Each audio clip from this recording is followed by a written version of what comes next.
Hello and welcome to History Through Question. Today's topic is evolution of police system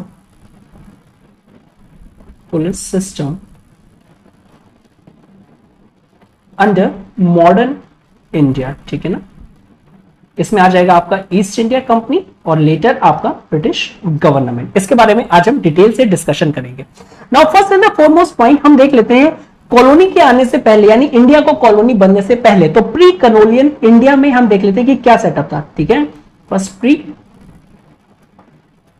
colonial India में अगर हम देखें, हमको यह देखने को मिलता है कि जो गवर्नमेंट थी उस टाइम पे under Mughals on the one hand, और प्लस जो वहां के जो नेटिव स्टेट्स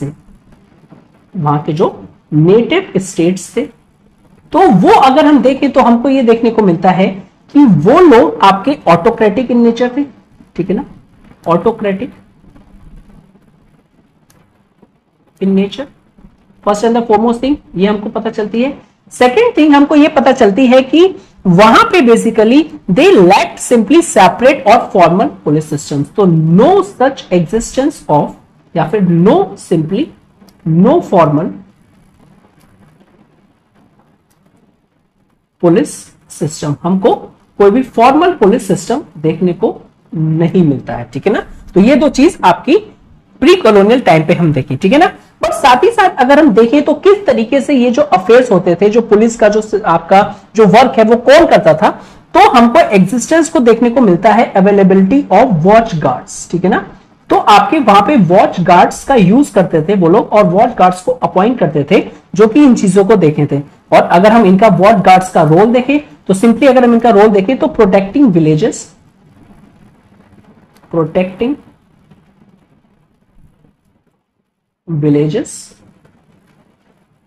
एट नाइट, तो एक तरीके के वो आपका वॉचमैन यानी वॉच गार्ड का काम करते थे। ठीक है ना, नाउ उसके बाद हम देखते हैं कि ईस्ट इंडिया कंपनी ने बेसिकली उनके अंडर में इस पुलिस सिस्टम का क्या हाल था। ठीक है ना, तो ईस्ट इंडिया कंपनी ने जब दीवानी राइट्स को एक्वायर किया, दीवानी राइट्स, और ये उन्होंने एक्वायर किया in the year 1765, that is after battle of Buxar.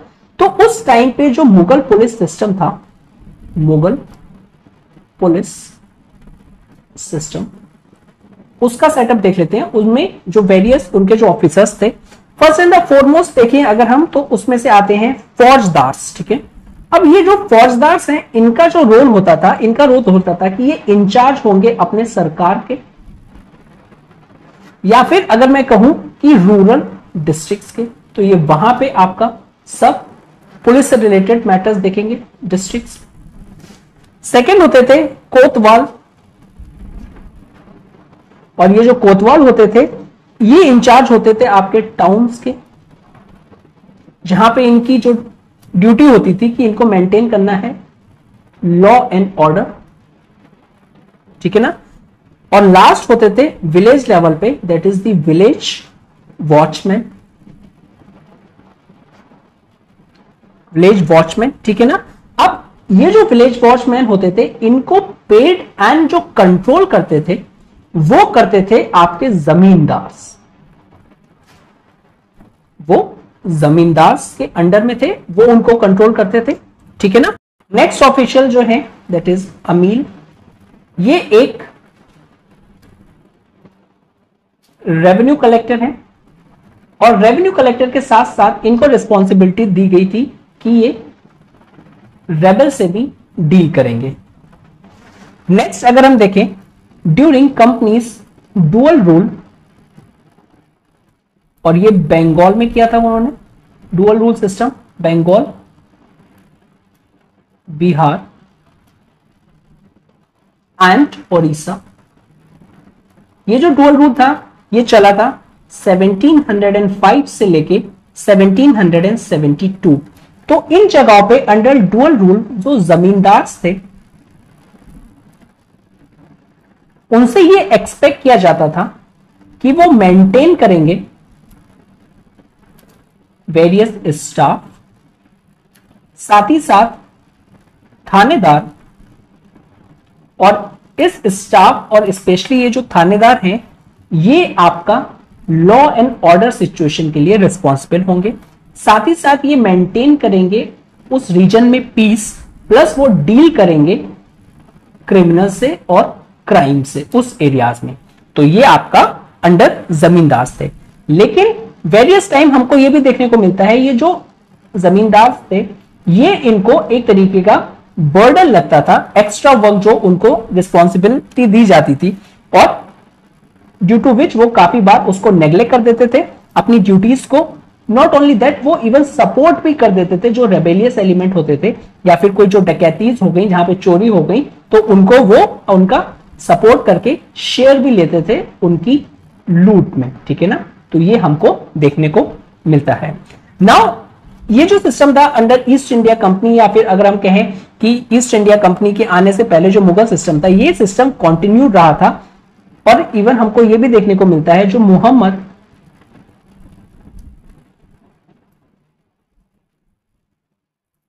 Raza Khan है, उनको बनाया जाता है एज ए नायब नाजिम ऑफ मुर्शिदाबाद, उनको बनाया जाता है। नेक्स्ट अगर हम देखें, ये जो ओल्ड सिस्टम था जो मुगल एरा से चला आ रहा था और ईस्ट इंडिया कंपनी ने भी उसको एडॉप्ट किया था, ये ओल्ड सिस्टम इनइफेक्टिव हो गया था, इनइफेक्टिव हो गया था। Now what was the reason? इसका रीजन क्या है कि ये जो सिस्टम था वो इनइफेक्टिव हो गया था? रीजन अगर हम देखें, कंपनी की जो पावर थी जैसे जैसे वो इंक्रीज हो रही थी, तो वो अंडरमाइन कर रही थी, अंडरमाइंड, और ये जो अंडरमाइन कर रही थी ये नवाब की अथॉरिटी को अंडरमाइन कर रही थी, नवाब अथॉरिटी को अंडरमाइन कर रही थी, ठीक है। एज ए रिजल्ट क्या हुआ, ये जो सिस्टम था ये इनइफेक्टिव हुआ। साथ ही साथ हमको ये भी देखने को मिलता है कि जितने भी चैनल्स बने हुए थे in order to tackle law and order, वो ठीक से फंक्शन नहीं कर पाए थे। तो as a result crime rate भी इंक्रीज हुआ था। और 1770 का उस टाइम पे फेमिन भी आया था, उसकी वजह से भी आपका ये जो सिस्टम है ये आपका एक तरीके का इनइफेक्टिव हमको प्रूव हुआ था। General state of law and order काफी हद तक डिक्रीज हो गया था, डेप्रिशिएट हो गया था, क्राइम इंक्रीज हो गए थे। और ये जो क्राइम थे मोस्टली उस टाइम हमसे प्रॉपर्टी को रिलेटेड मैटर से देखने को मिलते हैं। 1770 में अगर हम देखें तो इंस्टीट्यूशन ऑफ फौजदार, इंस्टीट्यूशन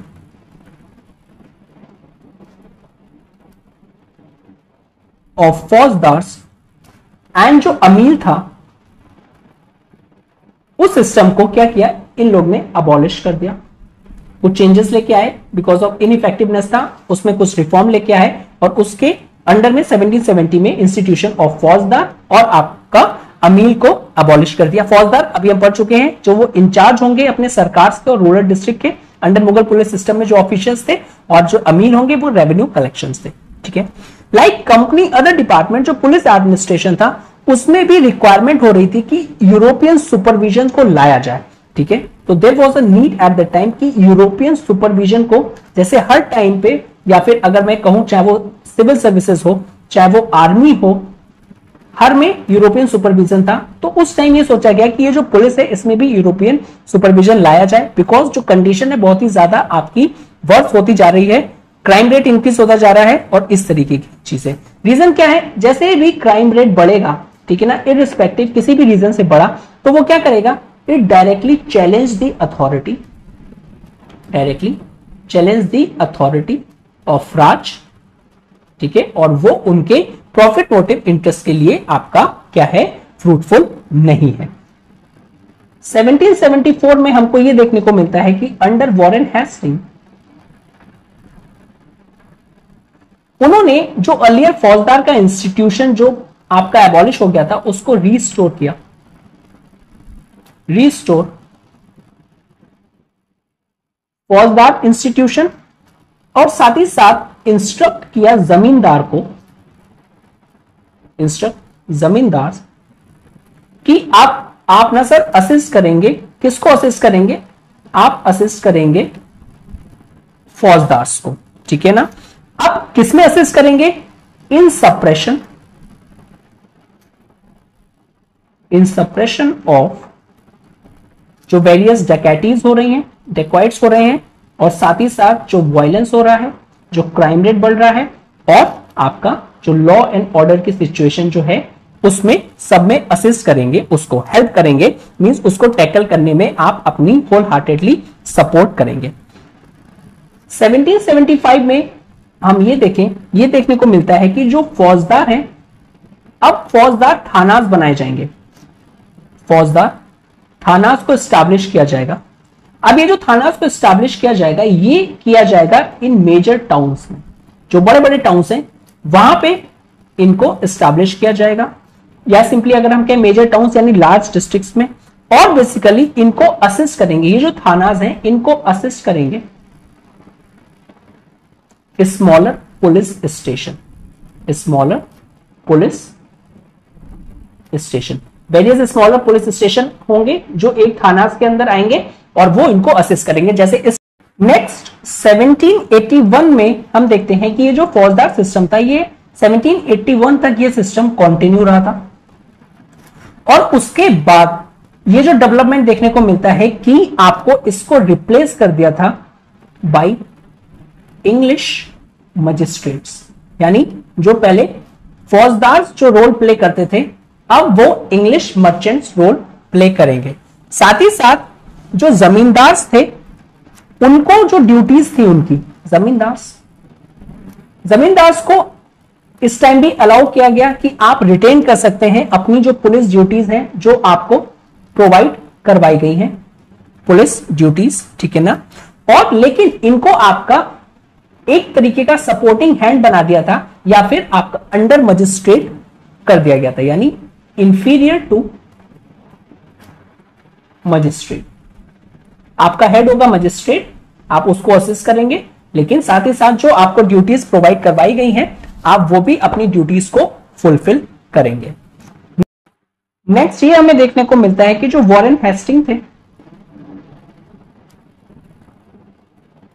जिन्होंने ये जो रिफॉर्म्स लाए थे, ये जो लिमिटेड रिफॉर्म्स थे, मोर अप्रोप्रिएट टू से, ये लिमिटेड रिफॉर्म्स फेल हो जाते हैं। अब रीजन क्या है फेल होने का?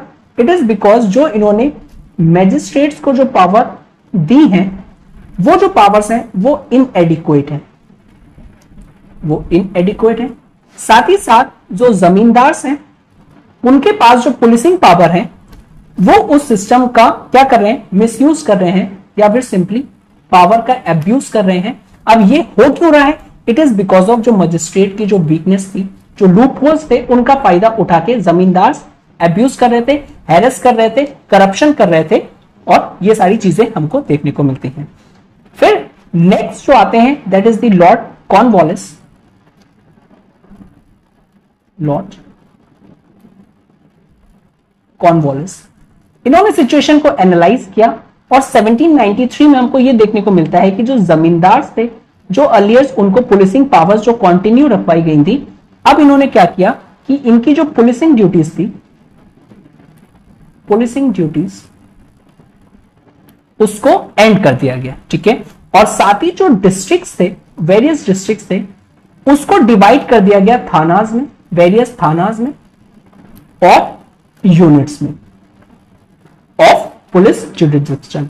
अब ये जो थानाज और यूनिट को डिवाइड किया गया, इसमें 20 to 30 square kilometre based on the ground situation एक थाना में रखी गई या फिर एक यूनिट में रखी गई, ठीक है। इसको हेड कौन करेगा? इसको हेड करेगा दरोगा। और साथ ही साथ इस टाइम पे हमको यह भी देखने को मिलता है कि एसपी, सुप्रिंटेंडेंट ऑफ पुलिस को भी अपॉइंट किया गया as a head of district. वो डिस्ट्रिक्ट का हेड होगा, और जो डिस्ट्रिक्ट होगी वो वेरियस डिवाइड होगी थानास और यूनिट में, और इसका हेड कौन होगा? दैट इज द दरोगा, ठीक है। अब दरोगा का अपॉइंटमेंट और सुपरवाइज कौन करेगा? नाउ दरोगा को अपॉइंटमेंट प्लस सुपरवाइज जो करेगा वो करेगा मजिस्ट्रेट, मैजिस्ट्रेट, ताकि आपका इफिशिएंट फंक्शनिंग बनी रहे, ओके। अब ये जो दरोगा था एक तरीके का न्यू इंस्ट्रूमेंट ऑफ कंट्रोल था, act as new instrument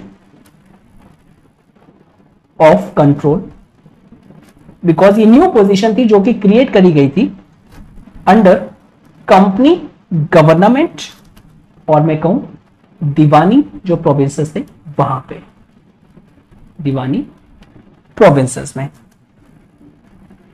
जो पीजेंट्स थे उनको कंसीडर किया गया इस टाइम पे कि वो हैं लोकल रिप्रेजेंटेटिव्स, वो हैं local representatives, okay, that is aura and authority of the company, वो local representative हैं कंपनी के, okay. Now next जमींदार, although जमींदार जो थे इनकी पुलिसिंग पावर्स जो थी वो ले ली गई थी, पुलिसिंग ड्यूटीज इनसे कॉल बैक कर लिया गया था, लेकिन साथ ही साथ इनको कुछ extra legal coercive powers provide करवाई गई थी।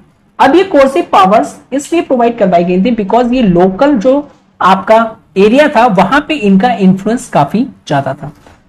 ये जो सिस्टम था दरोगा सिस्टम, 19th सेंचुरी आने तक हमको ये देखने को मिलता है कि दरोगा और जो जमींदार थे इनको दोनों को ही इसलिए आपकी कुछ पावर्स दी गई थी कि ये अच्छे से आपका मैनेज करेंगे पुलिस सिस्टम को, या फिर जो भी इनको पावर्स दी गई है। लेकिन 19th सेंचुरी आते आते हमको देखने को मिलता है कि दरोगा प्लस जमींदार का एक डेडली नेक्सस देखने को मिलता है, एक नेक्सस देखने को मिलता है जो कि कंसीडर किया जाता है एक न्यू इंस्ट्रूमेंट ऑफ कोअर्शन, जिसके बचाने के लिए जो किया गया था अब वही हो रहा था कोअर्शन, और साथ ही साथ ये दोनों मिलके ऑपरेट कर रहे थे। और उस टाइम पे जो बंगाल की जो रूरल लाइफ थी वो पैथेटिक कंडीशन में आ गई थी, बंगाल रूरल लाइफ, बिकॉज ये एक न्यू एलिमेंट बन गए थे ऑफ कोअर्शन एंड आपके ऑपरेशन। वेरियस हैरेस भी कर रहे थे, करप्शन भी कर रहे थे, ठीक है। और इस टाइम पे भी हमको यह भी देखने को मिलता है कि अदर हैंड पे अगर हम देखें जमींदार जो थे और जो प्लांटर्स थे इनके बीच में आपका फ्रेंडली रिलेशंस नहीं थे, यानी एनिमोसिटी थी, एक दूसरे से ये लोग लड़ते रहते थे। दोनों की दोनों ही अपने बेसिकली इनके पास क्या होता था, अपनी मर्सनरीज या फिर लठियास होते थे जो कि इनके कहने पे एक दूसरे से लड़ देते थे छोटे छोटे मैटर्स में। और जो दरोगा था जो इस तरीके के जो क्राइम्स को उसको प्रिवेंट करना था उसके पास इतनी पावर्स नहीं थी। It is because of nexus हो गया या फिर आपका करप्शन हो गया कि वो कुछ नहीं कर पाता था, सिंपली दूर रह के देखता रहता था, खड़ा रहता था, यानी हेल्पलेस था, उसके पास इतनी पावर्स नहीं थी। Either it is because of आपका दरोगा जमींदार नेक्सस। नाउ ये जो सिस्टम था, ये जो रेगुलेशंस थी, इसको फर्दर एक्सटेंड किया गया। This regulation was extended to Banaras, लेकिन कहीं ना कहीं ये प्रॉब्लम्स आ रही थी। तो जब बनारस में इसको एक्सटेंड किया गया तो कुछ मॉडिफिकेशन भी किया गया, इसका कुछ मॉडिफिकेशंस भी किया गया कि अब हम तहसीलदार को इंचार्ज कर देंगे पुलिस यूनिट का। अब दरोगा वहां पे नहीं रहेंगे, ठीक है। और ये जो तहसीलदार हैं ये मोर अंडर कंट्रोल्स रहेंगे मजिस्ट्रेट के, मजिस्ट्रेट का उनके अंडर में कंट्रोल काफी ज्यादा रहेगा। साथ ही साथ दरोगा को हटा के तहसीलदार लाए, लेकिन जो जमींदार थे, जमींदार को भी वार्न किया गया और साथ ही साथ उनसे यह भी कहा गया या फिर उनको और रिस्पॉन्सिबिलिटी प्रोवाइड करवा दी गई। They made responsible for crime prevention, आप ही हैं अपने एरिया में क्राइम को प्रिवेंट करेंगे अपने एरियाज में। जो दरोगा वाला जो सिस्टम था वो सिस्टम एक्सटेंड किया गया मद्रास में, और वो किया गया इन द ईयर 1802 में। ये जो तहसीलदार वाला सिस्टम था ये सिस्टम एक्सटेंड किया गया जो सीडेड टेरिटरीज थी और जो कॉन्कर्ड टेरिटरीज थी, स्पेशली अपर प्रोविंस की जो सीडेड थी और जो कॉन्कर्ड अपर प्रोविंस की 1803 एंड 1804 रिस्पेक्टिवली हमको ये देखने को मिलता है। लेकिन एज ए रिजल्ट ये जो सिस्टम था ये भी आपका एक तरीके का प्रूव हुआ फेलियर, ये भी इफिशिएंट सिस्टम नहीं बन पाया, या फिर आपको जिसके लिए इसको लाया गया था वो ये इसका ऑब्जेक्टिव फुलफिल नहीं कर पाया। In the words of Thomas Munro, वो कहते हैं कि ये जो सिस्टम है it not founded in the usages of the country, यानी इनएफिशिएंट है ये भी सिस्टम, जो एग्जिस्टिंग कंडीशन है उसको टैकल करने में ये भी फेल्ड हो गया है। साथ ही ना इस टाइम पे हमको एक चीज और भी देखने को मिलती है कि वेल एवर कभी भी अगर लॉ एंड ऑर्डर की जो सिचुएशन है वो खराब होती थी किसी भी रीजन में, तो जो इंडियंस थे, जो नेटिव्स हैं, उनको ब्लेम किया जाता था और उनसे यह कहा जाता था कि ये जो सबॉर्डिनेट ऑफिसर है, इंडियन सबॉर्डिनेट ऑफिसर हैं, it is because of them कि ये लॉ एंड ऑर्डर सिचुएशन खराब हुई है। इट इज बिकॉज जो ब्रिटिशर्स थे उन्होंने स्टीरियोटाइप क्रिएट कर रखा था अपने माइंड में कि ये जो इंडियंस हैं they lack morality and integrity और लॉयलिटी, इस चक्कर में प्रॉब्लम क्रिएट हो रही है। ओके, और फाइनली हम देखते हैं कि ये जो कॉर्नवालिस ने जो रिफॉर्म्स इंट्रोड्यूस करे थे वो भी फेल्ड हो गया, ये जो सिस्टम था इनका ये भी फेल्ड हो गया, it didn't work. Next development देखते हैं हम 1808 में, जब मायो आते हैं और मायो जो है वो अपॉइंट करते हैं superintendent of police each division के लिए, और ये जो सुपरिंटेंडेंट ऑफ पुलिस हैं इनको असिस्ट करेंगे स्पाइस, ठीक है, और इनको लोकल नेम से भी जाना जाता है गोयंदस। लेकिन ये देखा क्या, ये जो स्पाइस थे जिनकी इंफॉर्मेशन पे जो सुपरिंटेंडेंट ऑफ पुलिस रिलाई करेगा, वो क्या करते थे, वो लोकल पीपल्स को लूटते थे, ठीक है, वो भी आपके करप्शन में काफी ज्यादा इन्वॉल्व थे, तो ये आपका सिस्टम भी फेल्ड हो गया, वर्क नहीं कर पाया। फाइनली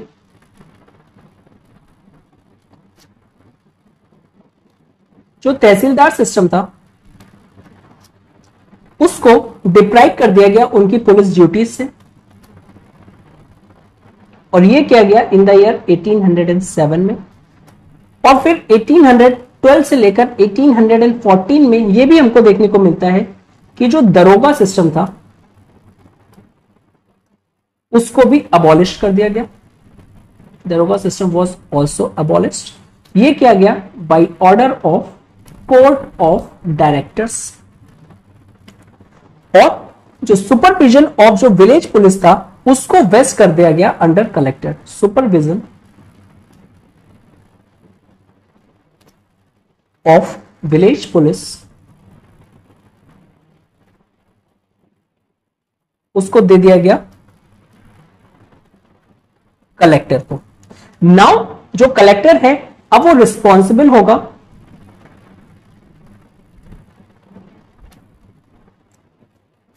रेवेन्यू के लिए, रेवेन्यू कलेक्शन के लिए, पुलिस के लिए, एंड उनकी जो मैजिस्ट्रियल जो फंक्शन है उनके लिए रिस्पॉन्सिबल होगा। तो इस टाइम पे हमको ये देखने को मिलता है कि जो अर्लियर रिफॉर्म्स लाए गए वो फेल्ड हो गए, और इस टाइम पे कंसंट्रेशन ऑफ पावर को फिर से किया गया, कंसंट्रेशन ऑफ पावर। और ये जो कंसंट्रेशन ऑफ पावर है ये किसके हैंड में आ रही है, ये आ रही है मजिस्ट्रेट के हाथ में। अब ये जो कंसंट्रेशन ऑफ पावर है it leads to another problem, एक प्रॉब्लम से सॉल्व हुआ, दूसरी प्रॉब्लम से इसमें क्रिएट कर दी गई। बिकॉज ये जो प्रॉब्लम्स इसलिए आई कि ये जो कलेक्टर्स थे ये सबॉर्डिनेट्स को अपॉइंट करते थे, सबॉर्डिनेट्स से वर्क करवाते थे, सच एज आपका रेवेन्यू कलेक्शन हो गया, रेवेन्यू कलेक्शन, या फिर आपकी जो रूरल पुलिसिंग थी उसको सुपरवाइज करना, रूरल पुलिसिंग,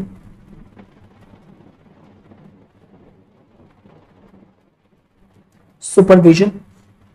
तो ये जो आपके सबॉर्डिनेट्स थे ये as a new agent emerge हुए, और जो कि ऑपरेशन करते थे लोकल पॉपुलेशन का एंड कोर्सन एक्टिविटीज में इन्वॉल्व थे। तो एक एजेंट को हमने खत्म किया, जो अर्लियर सिस्टम था उसको खत्म करके, लेकिन जब न्यू स्ट्रक्चर लेके आए तो उसमें भी ये आपके न्यू क्या हो गए, एजेंट्स बन गए ऑपरेशन एंड कोर्सन के। बंगाल में अगर हम देखें तो बंगाल में कोई भी सबऑर्डिनेट सिस्टम को अप्लाई नहीं किया गया था, जैसे जो अलग सबऑर्डिनेट सिस्टम को अप्लाई किया गया था अंडर कलेक्टर, तो बंगाल में एज सच कोई भी सबऑर्डिनेट सिस्टम को अपॉइंट नहीं किया गया था। वहां पे जो दरोगास थे वही कंटिन्यू कर रहे थे एज परफॉर्मिंग पुलिस ड्यूटीज। और आफ्टर 1817 के बाद ये जो दरोगास थे उनको सुपरवाइज करेगा बाय डिस्ट्रिक्ट मजिस्ट्रेट।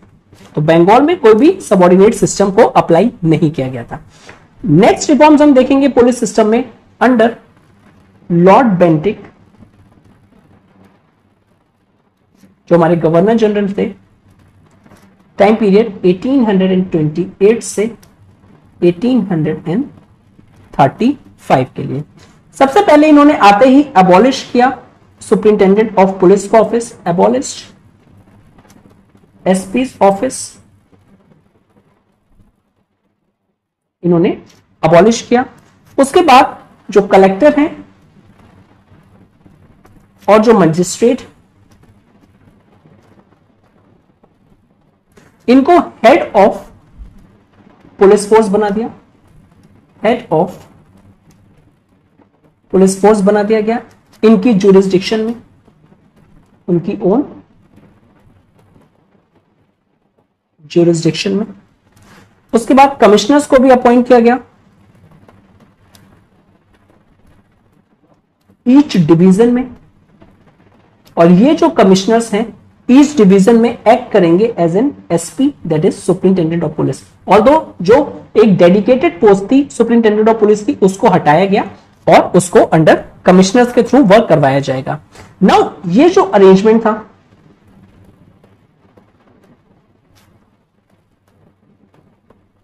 ये भी फेल्ड हो गया।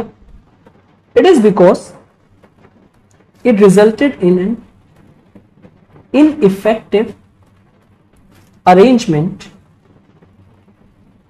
इनइफेक्टिव और unorganised arrangement of police force. तो ये सिस्टम भी फेल्ड हो गया। अब ये जो सिस्टम जब इंट्रोड्यूस किया गया था और ये जब फेलियर हुआ तो it leads to the heavy burden on collector और मजिस्ट्रेट, बिकॉज अब सारी रिस्पॉन्सिबिलिटी कलेक्टर्स के ऊपर आ गई और मजिस्ट्रेट के ऊपर आ गई और उनको काफी ज्यादा आपका एक बर्डन पड़ गया कि हर चीज उनको ही देखनी है आपका, चाहे वो रेवेन्यू से हो या फिर पुलिसिंग सिस्टम से हो। नाउ इनकी पावर्स को रिलीव करने के लिए अगर हम देखें जो प्रेसिडेंसीज टाउन्स थे, presidencies town they are the first कि जिन्होंने सेपरेट करी ड्यूटीज ऑफ कलेक्टर्स और मजिस्ट्रेट्स, बिकॉज काफी ज्यादा आपका बर्डन आ गया था उन पे और वो इफेक्टिवली वर्क नहीं कर पा रहे थे। फिर फाइनली इन द ईयर 1843 में सर चार्ल्स नेपियर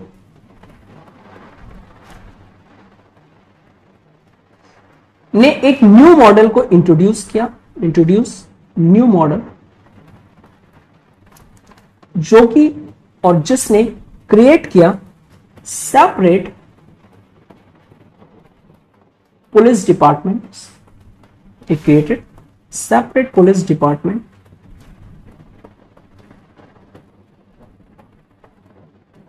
जिनमें ओन ऑफिसर्स होंगे, उनके अपने ऑफिसर्स होंगे। और ये जो बेसिकली जो मॉडल था it was based on the model of Royal Irish Constabulary. अब क्वेश्चन आता है कि ये जो मॉडल था वाई आयरिश कॉन्स्टेबुलरी पे बेस्ड था, नॉट इंग्लिश पुलिस सिस्टम पे, बिकॉज जो उस टाइम जो ब्रिटिशर्स थे, ठीक है ना, वो नहीं चाहते थे और सिंपली अगर हम कहें कि they are against the idea of professional police force. तो जो ब्रिटिशर्स थे they are against the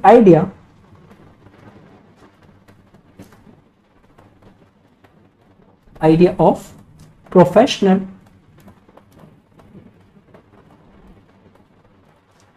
police force, और इसलिए सर चार्ल्स नेपियर ने एक न्यू मॉडल किया जो कि बेस्ड था रॉयल आयरिश कॉन्स्टेबुलरी पे।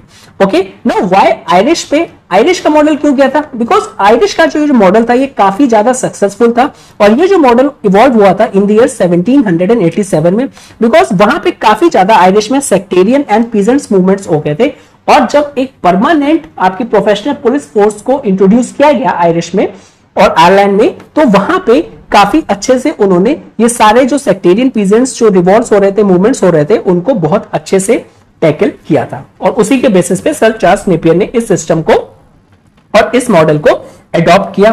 नाउ ये जो सिस्टम था, दिस सिस्टम, इसको अप्लाई किया सिंध में, और होल जो टेरिटरी थी इस सिस्टम में वो आती थी under command of IG, that is inspector general. Inspector general के अंडर में आ जाएगी। जो डिस्ट्रिक्ट्स थे उनके अपने ओन सुपरिंटेंडेंट्स ऑफ पुलिस होंगे, और ये जो सुपरिंटेंडेंट्स ऑफ पुलिस हैं ये आंसरेबल होंगे किसको? ये आंसरेबल होंगे बोथ जो हाईएस्ट अथॉरिटी है पुलिस की, that is the inspector general, और साथ ही साथ डिस्ट्रिक्ट कलेक्टर को भी ये रिस्पॉन्सिबल होंगे। तो सिंपली जो डिस्ट्रिक्ट कलेक्टर है वो यहां पे रिप्रेजेंट करेगा एक सिविलियन अथॉरिटी, एक सिविलियन अथॉरिटी को, और जो वेरियस लोअर रैंक्स थी एंड जो फाइल डिपार्टमेंट्स थे वो इंडियंस को भी अलॉट किए गए, उनमें इंडियन को भी अपॉइंट किया गया, और बाकी जो ऑफिशियल रैंक्स के थे, ऑफिसर्स थे पुलिस में, वो आपकी रिजर्व रखी गई यूरोपियंस के लिए, या फिर उसमें मोर एप्रोप्रिएट टू से सिर्फ यूरोपियंस को ही अपॉइंट किया गया। नाउ ये जो सिंध मॉडल था, दिस सिंध मॉडल, अब ये काफी ज्यादा एडिक्वेट था और काफी ज्यादा इफेक्टिव, इफिशिएंट था to tackle any sort of political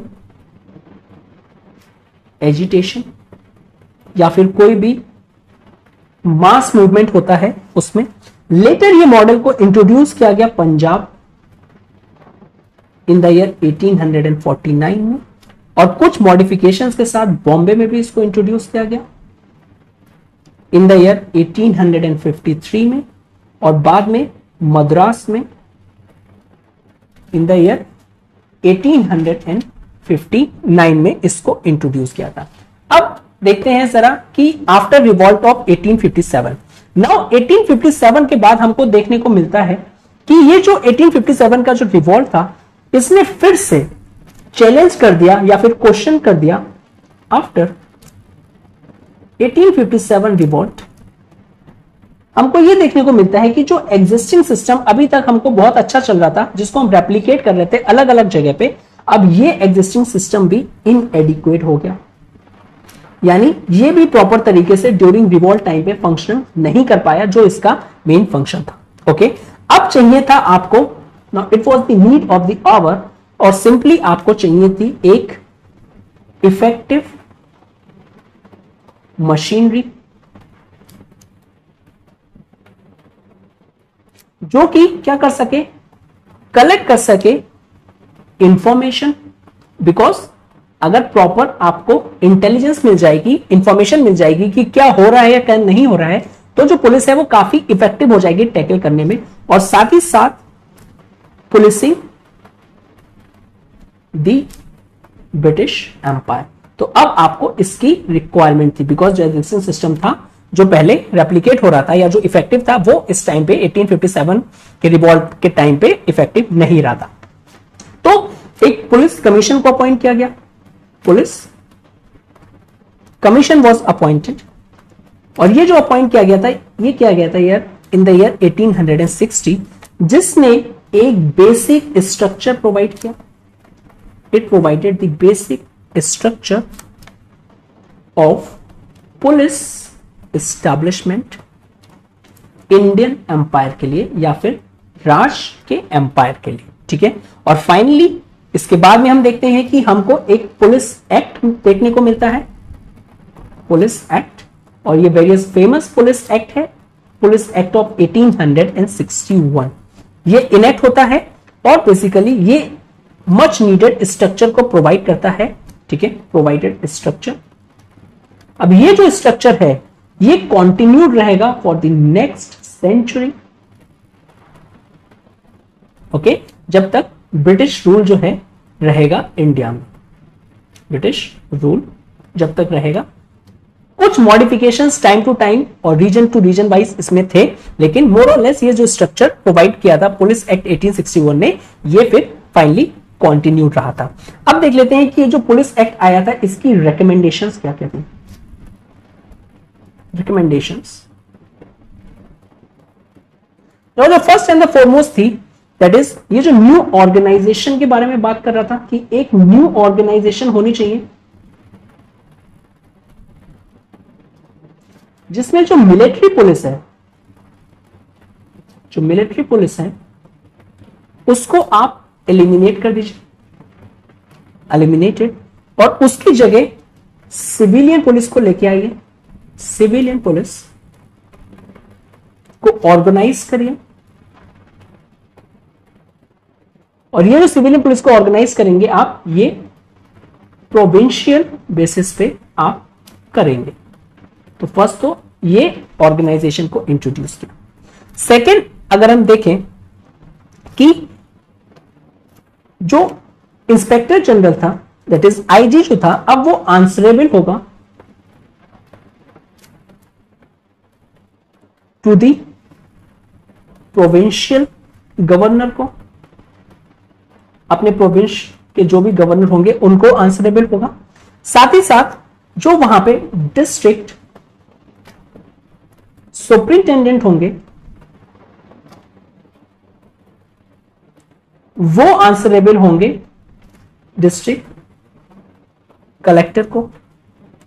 और आईजी वाला अगर हम ये दो प्रोविजन देखें, एंटायर पुलिस ऑर्गेनाइजेशन जो थी अब इस टाइम पे हमको देखने को मिलती है कि आ गई थी under control of civilian authorities, चाहे वो आईजी हो, बिकॉज वो आंसरेबल किसको है, प्रोविंशियल गवर्नर को, और जो डिस्ट्रिक्ट सुपरिंटेंडेंट वो भी किसको आंसरेबल है, वो है कलेक्टर को। तो विद दिस हम कह सकते हैं कि जो एंटायर इस टाइम जो पुलिस ऑर्गेनाइजेशन थी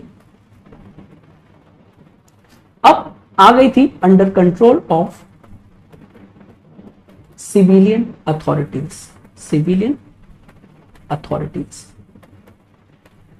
जो कि ब्रिटिशर्स काफी टाइम से चाह रहे थे, ठीक है। नाउ अंडर दिस सिस्टम अगर हम देखें, जो आईजी की जो पोजीशन थी अब वो फिल्ड किससे होगी, जो इंस्पेक्टर जनरल जो आएगा वो आपका थ्रू सिविल सर्विसेज के थ्रू आएगा, उसके थ्रू इंस्पेक्टर जनरल को अपॉइंट किया जाएगा।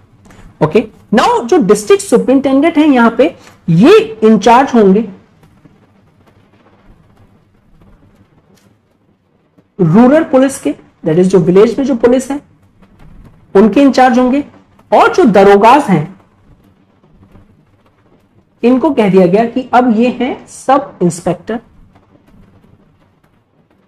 नाउ इस स्ट्रक्चर के चेंज जब आया तो इसने जो प्रॉब्लम, जो ओल्ड प्रॉब्लम थी उसको सॉल्व कर दिया, बिकॉज अब इंटीग्रेशन हो गया rural police into the imperial structure. Okay, जो ओल्ड प्रॉब्लम थी वो अब सॉल्व हो गई, ओल्ड प्रॉब्लम सॉल्व, और अब इंटीग्रेशन हो गया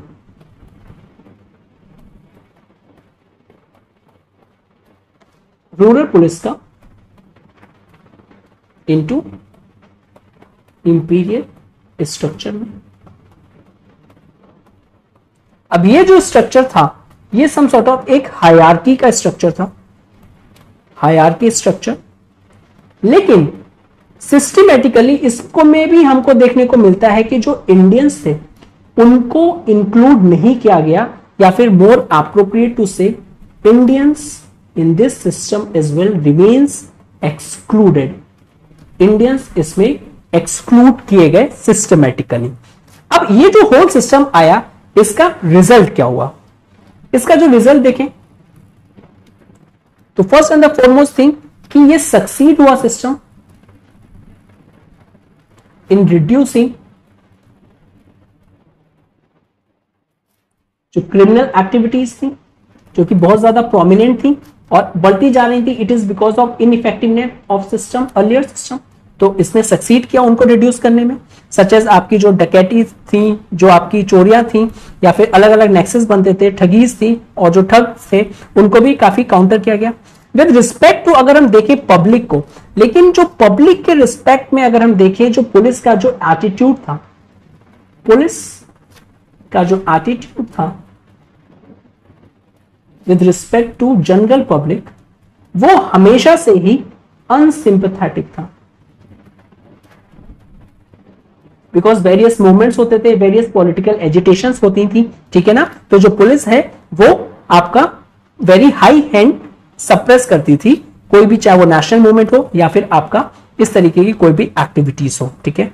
नाउ ब्रिटिशर्स ने ऑल दो काफी स्ट्रक्चर को चेंज किया, लेकिन ब्रिटिशर्स ने ऑल इंडिया पुलिस को क्रिएट नहीं किया। All India police was not created by the Britishers. फिर 1861 में अगर हम देखें तो वेरियस गाइडलाइंस, 1861 का जो एक्ट है उसने और गाइडलाइंस भी आपकी इंट्रोड्यूस करनी थी, जो कि पुलिस सेटअप इन प्रोविंसेस के लेकर थी। दैट इज जो रैंक्स होंगी, जो वेरियस रैंक्स होंगी, उनको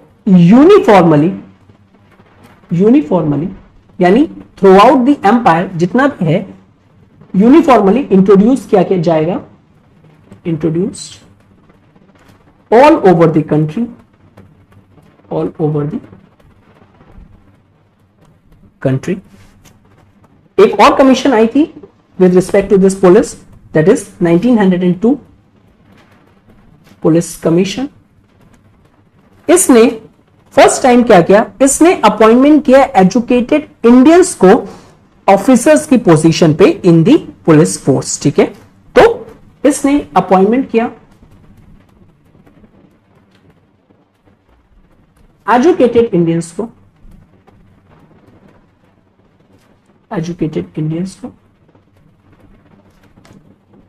in the position of officers in police force में। बट ये जो आपके जो ऑफिसर्स थे, भले ही पुलिस फोर्स में ऑफिसर्स थे, लेकिन इनको लिमिटेड रखा गया लोअर रैंक्स में, और जो हायर रैंक्स थी हमेशा से ही उस पे जो अपॉइंटमेंट होता था या फिर जो भी हेड होता था वो हमेशा से यूरोपियंस को ही रखा गया। तो हायर पोजीशन में यूरोपियंस को रखा गया। और अर्लियर अगर हम देखें, चाहे वो सिविल सर्विसेज हो या फिर आर्मी हो, उसकी तरह भी ये रिफ्लेक्ट करता है, पुलिस सिस्टम भी रिफ्लेक्ट करता है कॉलोनियल नेचर। तो हर एक डायमेंशन में हमको यह देखने को मिलेगा कि जो ब्रिटिशर्स थे उन्होंने स्ट्रेटेजिकली आपका कॉलोनियल नेचर को हर जगह में रिफ्लेक्ट करवाया, either it is in army, civil services और पुलिस। ओके, साथ ही साथ इस कमीशन ने एक चीज और रेकमेंड करी थी, और वो किया था सेंट्रल इंटेलिजेंस ब्यूरोक्रेसी को एट सेंटर पे इंट्रोड्यूस करें और सीआईडी को प्रोविंसेस लेवल पे इंट्रोड्यूस करें। तो CID criminal investigation department provinces पे, और सेंट्रल इंटेलिजेंस ब्यूरोक्रेसी को आप सेंट्रल लेवल पे इंट्रोड्यूस करें। तो लास्ट इज, अगर हम इसको कंक्लूड करें this topic by saying that ये जो पुलिस सिस्टम था जो कि इवॉल्व हुआ था during Raj, it was always remain one of the effective and foremost tool to repress anti-colonial activities, anti-colonial activities. और इन एनी केस अगर जो पुलिस ये जो सिस्टम है ये फेल्ड हो जाता था या इफेक्टिवली वर्क नहीं कर पा रहा था in order to counter anti colonial activities, then at the last resort army was there, army को यूज किया जाता था in order to control the situation. So with this we completed our important topic, one of the important topic. I hope you like this video. If you like this video, please do like, share and subscribe, and thank you very much for watching this. Have a good day and stay safe.